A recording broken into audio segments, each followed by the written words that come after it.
Hybrid work arrangements are now more common in many parts of the world since the great work from home experiment during COVID. The trend looks likely to stay for a while and has reduced the number of people in business districts. In the city-state of Singapore, that poses unique challenges for government city planners, as our business reporter Derek Kai explains.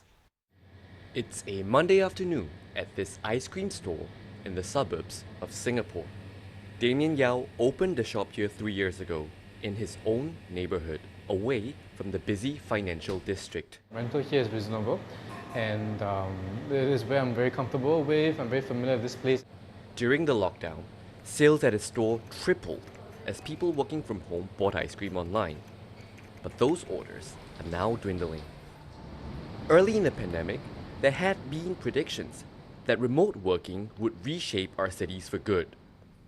Many companies are now, instead, offering flexible arrangements, allowing people to work from home a few days a week. At the initial stage, a lot of developers are concerned about whether this will actually affect adversely the demand for office space. But we have not seen the demand of office space have significantly reduced after the pandemic.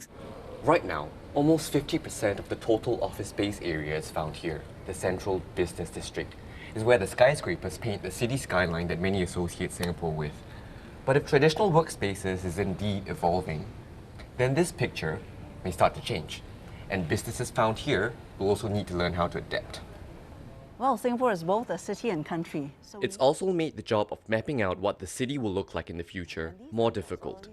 Urban planners have to decide whether a central business district, or CBD, that's focused on office space will still be relevant. We don't know if it's going to be a sustained long-term trend, which is why we want to build in more flexibility. For instance, making CBD more wider variety, more multifunctional, and providing options for people to work near home. I think those are all no regrets moves that we should do.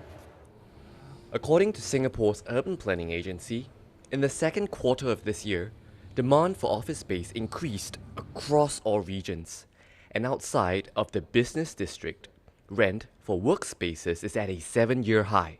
And where companies go, others tend to follow. We will probably see some of these restaurant and others facility to expand, as you say, into the regional center or suburban area, closer to the homes. Giving employees more options, no matter where they work. Derek Tai, BBC News, Singapore.